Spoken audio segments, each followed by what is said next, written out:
வணக்கம் நட்புகளே, இது கதை பாக்ஸ் தமிழ். நான் சுதா.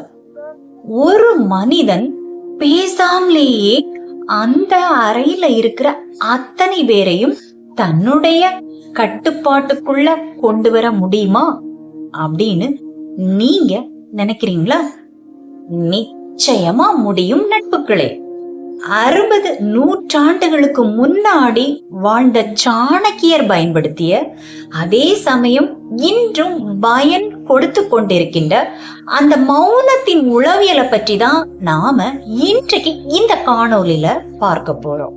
பேசாமலேயே ரெஸ்பெக்ட், வேல்யூ வாங்குவது எப்படி, அடுத்தவங்க மைண்ட்ல ஒரு ஸ்ட்ராங்கான இம்ப்ரெஷன் கிரியேட் பண்ற வழிதான் என்ன அப்படிங்கிற 5 சாணக்கிய டாக்டிக்ஸ் பற்றி தான் நாம இன்றைக்கு இந்த காணொலியில பார்க்க போறோம். அதற்கு முன்னாடி நமக்கு ஏன் ரெஸ்பெக்ட் கிடைக்க மாட்டேங்குது, அதற்கான காரணம் என்ன அப்படின்னா, இப்ப நிறைய பேர் தனக்கு ரெஸ்பெக்ட் கிடைக்கணும், மரியாதை கிடைக்கணும் அப்படிங்கிறதுக்காக அதிகமா எக்ஸ்பிளைன் பண்ணுவாங்க, அதிகமா அடுத்தவங்களை இம்ப்ரெஸ் பண்ண முயற்சி பண்ணுவாங்க, எல்லாவற்றுக்கும் உடனே ரியாக்ட் ஆவாங்க.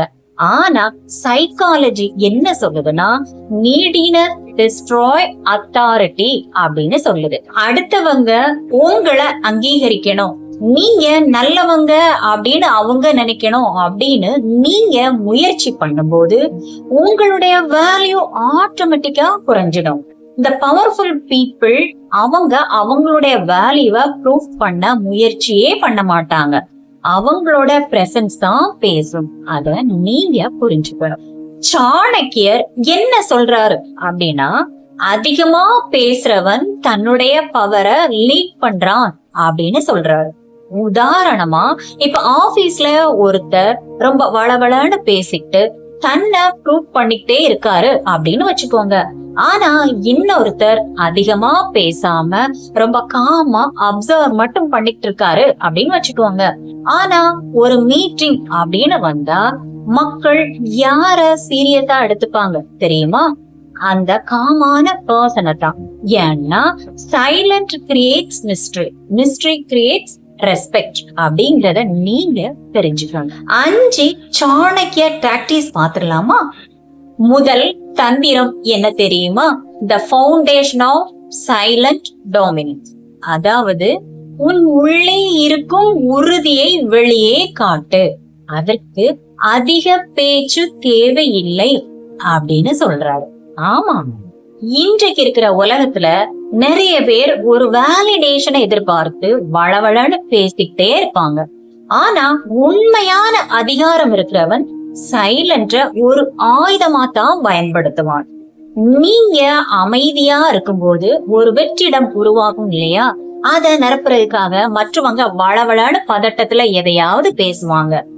நீங்க அந்த அமைதிய ரொம்ப கம்ஃபர்டபுளா, ரொம்ப சௌகரியமா கையாண்டா நீங்க தான் அந்த சூழ்நிலைய கண்ட்ரோல் பண்ண ஆரம்பிக்கிறீங்க அப்படிங்கறதாங்க அர்த்தமே. தெரிஞ்சுக்கோங்க. இப்போ 2வது தந்திரம் என்ன தெரியுமா?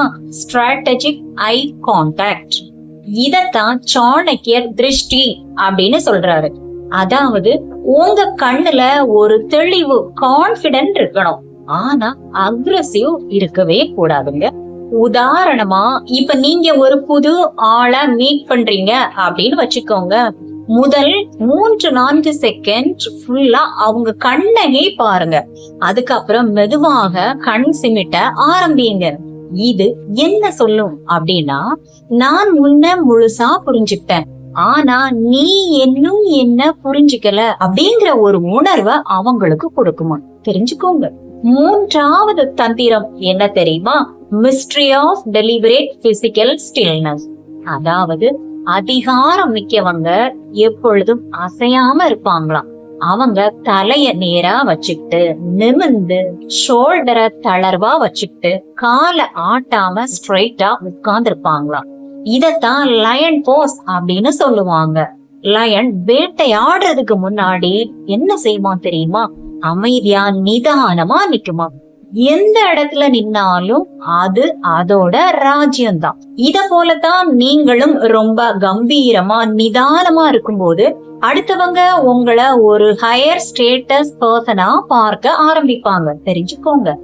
4வது தந்திரம் என்ன தெரியுமா? Calculated response delay. இது ஒரு டெட்லி டாக்டிக். அதாவது நீங்க எவ்வளவுக்கு எவ்வளவு வேகமா பதில் சொல்றீங்களோ அவ்வளவுக்கு அவ்வளவு டெஸ்பரேட்டா, அதாவது பதட்டமா மற்றவங்களுக்கு தெரியுங்க. உதாரணமா, இப்ப யாராவது உங்ககிட்ட ஒரு கொஸ்டின் கேட்டா உடனே பதில் சொல்லாம ஒரு 3-4 செகண்ட் பாஸ் விடுங்க. அதற்கு அப்புறம் ரொம்ப தெளிவா நிதானமா பதில் சொல்லுங்க. இந்த பாஸ் அவங்களுக்கு என்ன சொல்லும் தெரியுமா? என்னுடைய வார்த்தைகள் வேல்யூவானவை, நான் அவசரப்பட மாட்டேன் அப்படிங்கறத அவங்களுக்கு எடுத்து சொல்லும். இது உங்களுடைய பவரை பல மடங்கு அதிகமா மற்றவங்களுக்கு காட்டும், தெரிஞ்சுக்கோங்க. இப்போ 5வது தந்திரம் என்ன தெரியுமா? Cultivating unshakable aura of mystery. அதாவது அசைக்க முடியாத ஒரு மர்மமான ஆளுமை வளர்த்தல். நீங்க உங்களை பற்றிய எல்லா உண்மைகளையும் அடுத்தவங்க கிட்ட சொல்லாதீங்க. நீங்க சிரிக்கும் போது எல்லாம் தெரிந்தது மாதிரி ஒரு மெல்லிய புன்னகையை வச்சுக்கோங்க. உங்களுடைய உண்மை கதைகளை அடுத்தவங்க கிட்ட ஷேர் பண்ணாதீங்க. நீங்க எப்பொழுதும் ஒரு அன்னோன் பர்சன் மாதிரி உங்களை மெயின்டைன் பண்ணுங்க. ஏன்னா மக்களுக்கு தங்களுக்கு புரியாத ஒரு விஷயத்தின் மேலதான் மதிப்பும் ஆர்வமும் இருக்கும் அப்படிங்கறத தெரிஞ்சுக்கோங்க. சுருக்கமா சொல்ல போனா பேச்சு அப்படிங்கிறது சாதாரண மனிதர்களுக்கானது. ஆனா தலைவர்கள் இந்த மௌனத்தால் மட்டும்தான் அடுத்தவங்களை ஆட்சியே செய்வாங்க அப்படிங்கறத தெரிஞ்சுக்கோங்க. அதிகமா பேசுறவங்களை விட அமைதியா அப்சர்வ் பண்றவங்களதான் மக்கள் ரெஸ்பெக்ட் பண்ணுவாங்க அப்படிங்கறத ஞாபகம் வச்சுக்கோங்க. நெக்ஸ்ட் டைம் யாராவது உங்களை ட்ரிகர் பண்ணா உடனே ரியாக்ட் ஆகாதீங்க. எப்பவும் கொடுக்கிற ரியாக்ஷனை விட எப்பவாவது கொடுக்கிற ரியாக்ஷனுக்கு தான் வெயிட் அதிகம் அப்படிங்கறத நீங்க தெரிஞ்சுக்கணும். சைலன்ஸ் தான் உங்களோட பிக்கெஸ்ட் பவர் அப்படிங்கறத மறந்துடாதீங்க. இந்த சிந்தனை உங்களுக்கு எல்லாம் பிடிச்சிருந்துச்சுன்னா லைக் பண்ணுங்க.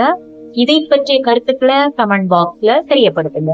உங்களுடைய சப்போர்ட் தான் எனக்கு மிகப்பெரிய மோட்டிவேஷன்.